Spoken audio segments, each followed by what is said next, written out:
As a new member of parliament, I have a question. আপনি যে সিরিয়ালটা পড়েছিলেন আমরা শুনেছিলাম, সেই সিরিয়ালে প্রথমে মুজিবুর রহমান চৌধুরীর নাম ছিল, কিন্তু আমরা দেখলাম যে অন্য নামগুলি আসতেছে, মুজিবুর রহমান চৌধুরীর নাম আসেনি, নাসিরউদ্দিন মিঠুর নাম মৌলভীবাজার একে আসেনি। আমি জানতে চাচ্ছি সিরিয়ালটা কিভাবে করা হয়। ধন্যবাদ মাননীয় স্পিকার।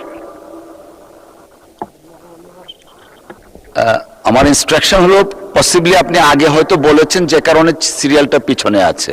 এনিওয়ে আমরা এটা পরে অ্যাড্রেস করব। Thank you. 2004 আসন থেকে নির্বাচিত জনাব মোহাম্মদ মুজিবুর রহমান চৌধুরী। জনাব মোহাম্মদ মুজিবুর রহমান চৌধুরী। বিসমিল্লাহির রহমানির রহিম। মাননীয় স্পিকার, আমার আসন 238 মৌলভীবাজার 4। সেখানে আওয়ামী লীগ শাসন করছে প্রায় 44 বছর। এবার বিএনপি প্রথম। এই প্রভাবশালী লোকেরা আমার এলাকার বনাঞ্চল, খাস জমি দখল করে যত্রতত্র রিসোর্ট করেছে এবং নিজের দখলে আয়ত্তে রাখছে, যা পরিকল্পিত নয় এবং সরকারের কোনো অনুমোদনও নাই। এই ফেসিবাদী সরকারের আমলে এইসব কর্মকাণ্ড হয়েছে। আমাদের এখানে জাতীয় উদ্যান লাউয়াছড়া আপনারা জানেন, এবং এই লাউয়াছড়া এবং অন্যান্য বনাঞ্চল বন্য পশুদের জন্য একটি নিরাপদ আশ্রয়। সেই বন্য অঞ্চল কেটে ধ্বংস করে তারা এইসব কর্মকাণ্ড করছে। আমি মাননীয় ভূমিমন্ত্রীর কাছে অনুরোধ জানাই যে একটি উচ্চ পর্যায়ের দল গঠন করে আমার এই খাস ভূমিগুলা উদ্ধার করা এবং পর্যটন শিল্পে যারা যত্রতত্র রিসোর্ট তৈরি করছে তাদেরকে আইনের আওতায় এনে তাদেরকে উচ্চ পর্যায়ের কমিটির মাধ্যমে তাদেরকে আইনের আওতায় আনা এবং এই ভূমিগুলা খালি করে সরকারের কাজে লাগানো, এই আমার অনুরোধ। এটাই আমার জনগুরুত্বপূর্ণ বিষয়। আসসালামু আলাইকুম। ধন্যবাদ। ধন্যবাদ মাননীয় সদস্য।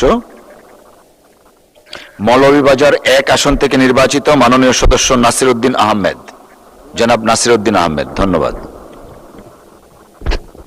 মাননীয় স্পিকার, আপনাকে ধন্যবাদ।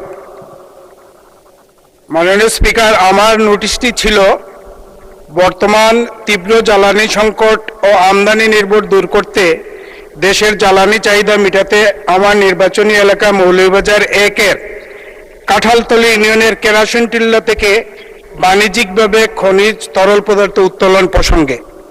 মাননীয় স্পিকার, আমার এই নির্বাচনী এলাকার কাঁঠালতলী ইউনিয়নে ব্রিটিশ পিরিয়ডে একটা খনিজ পাওয়া যায় এবং সেটা এক সময় বাস্ট হয়ে বন্যায় প্লাবিত হয়ে গেছিল পুরা এলাকা, যেখানে 3টি বৎসর সেই সময়ে কোনো ধান চাষ করা সম্ভব হয় নাই। পরবর্তীতে শহীদ প্রেসিডেন্ট জিয়াউর রহমান সাহেব ওনার 80 সালে উনি এটার খবর পাওয়ার পরে সশরীরে সেই জায়গায় উনি পরিদর্শন করেন এবং তাৎক্ষণিকভাবে সিদ্ধান্ত নিয়ে একটি ব্রিটিশ কোম্পানিকে এখানে তেল উত্তোলনের সম্পূর্ণ ব্যবস্থা করার পরে সেখানে তেল উত্তোলনের প্রক্রিয়া শুরু হয় মাননীয় স্পিকার।